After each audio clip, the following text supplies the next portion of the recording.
There have been many stories and legends told on the island of Sodor. Most of these deal with the mystical and mysterious, such as sentient boulders running loose on a narrow-gauge railway, or magic buffers that lead to a railway and station in America. But the most popular form of storytelling on Sodor is ghost stories. The most famous one being told by the railway's number 6 engine, Percy, about an engine who, every year on the date of its demise, returns from the dead as a warning to others, plunging into the gap while shrinking like a lost soul. However, despite it being the most popular ghost story out there, no one ever knew who that engine was. Those who did had either since moved away from Sodor, or been withdrawn from service and scrapped. In fact, only a handful of people on Sodor actually know the true story. The true story that goes something like this.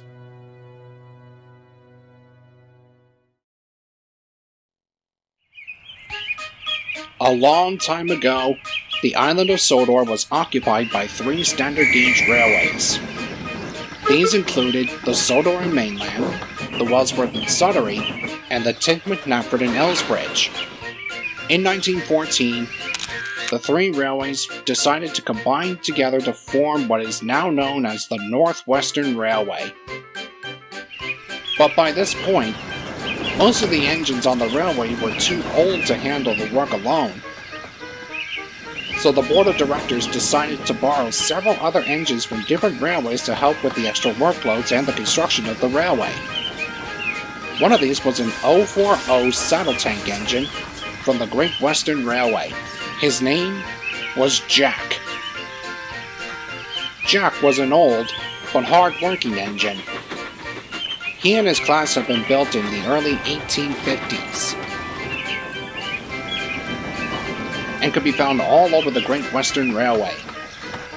Since Jack was an older engine, he was more worn out than some of the other newer engines. This included worn-out brakes that barely worked, and it took him longer to slow down, which proved to be frustrating when pulling trains. Unfortunately, at the time, the railway couldn't afford to send him to the works for an overhaul. As such, he was taken off of the heavier freight and passenger services, and sent to work as a shunter in the yards and sometimes pulled local passenger trains. Although he was a hard worker, his faulty brakes caused trouble for him and everyone around. He would accidentally bump trucks too fast and too hard,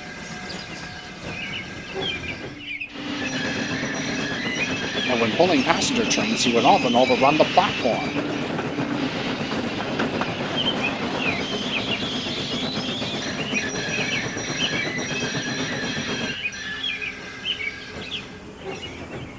But the controller and everyone else knew it wasn't his fault, and that he was trying his best. For a while, these problems weren't anything serious. But one night, that would all change.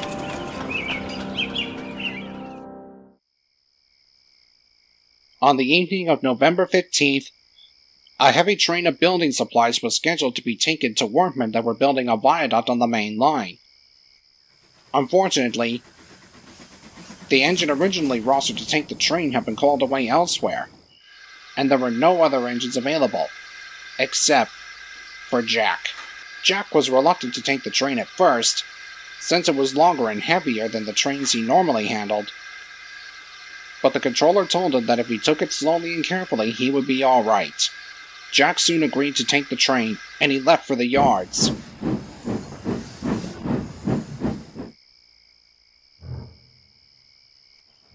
When he arrived, he found the trucks already waiting for him. He reversed onto the train, but due to his faulty brakes, he bumped them a lot harder than he meant to. This made the trucks cross. They thought that Jack had bumped them on purpose. They began making a plan to teach Jack a lesson. Jack, meanwhile, was none the wiser. He was too busy worrying about not doing a good job. Eventually, the guard's whistle blew and Jack was ready to go. At first, he found it hard to start the heavy train.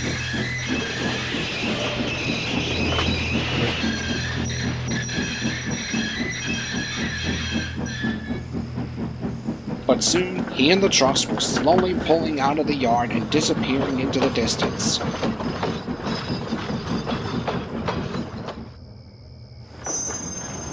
Jack was soon puffing slowly and smoothly down the main line, the rails humming gently under his wheels, and the trucks clattering quietly behind him. The moon was full, all the signals were down, and the wind blew gently around his smokebox.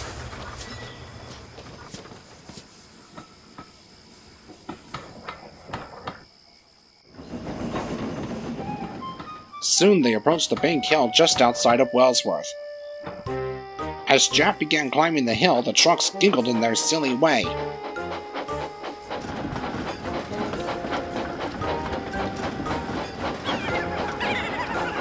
"Hold back! Hold back!" they cried.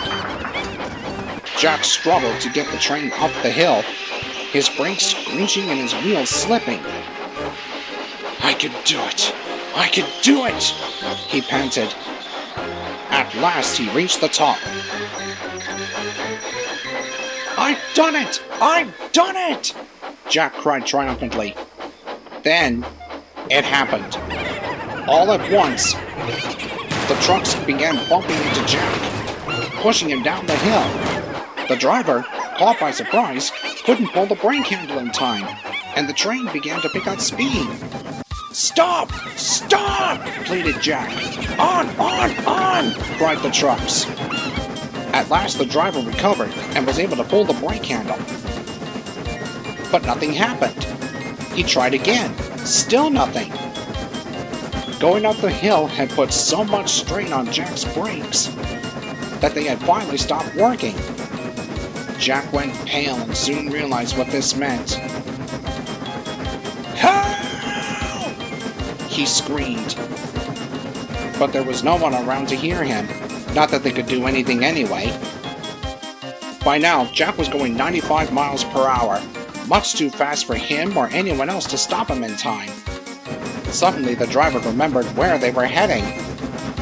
He looked out the cab window, and sure enough, up ahead was the unfinished viaduct. Knowing that they were going much too fast to jump clear, Jack's driver and fireman braced for impact. Jack just closed his eyes and accepted his fate.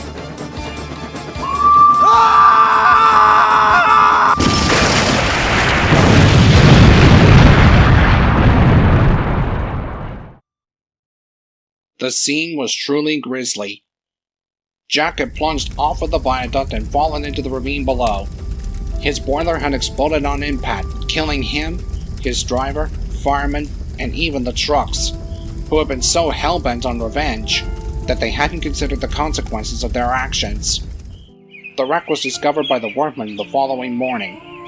The remains of Jack and the trucks were fished out and taken to the scrapyard, while the bodies of the driver and fireman were laid to rest in a nearby cemetery. The building supplies for the viaduct had been lost or destroyed in the crash, so construction of the viaduct was halted. To make matters worse, the railway had to pay a large sum of money to the grieving families of the driver and fireman. The railway nearly went bankrupt, but with the help of Winston Churchill, they managed to pull through. As the years went by, more and more engines came to the island. Jack was eventually forgotten about. The viaduct was soon finished, and the railway flourished. Then, on the night of November 15th, 1917, exactly 3 years after that fateful accident, many engines and their crews reported having heard a shrill whistle on the viaduct before seeing the ghostly figure of a saddle tank engine crossing it, before screeching into the darkness and disappearing.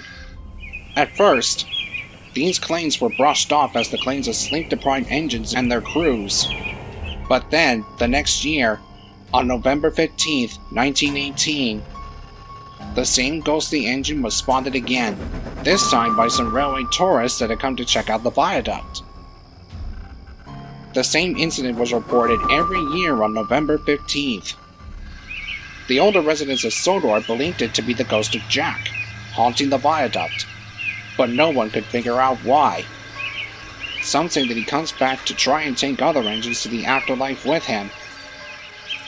Others say that he rides the rails to warn other engines not to strain themselves too much. Whatever the reason, no one really knows. But regardless, the story of Jack was once again the talk of the island.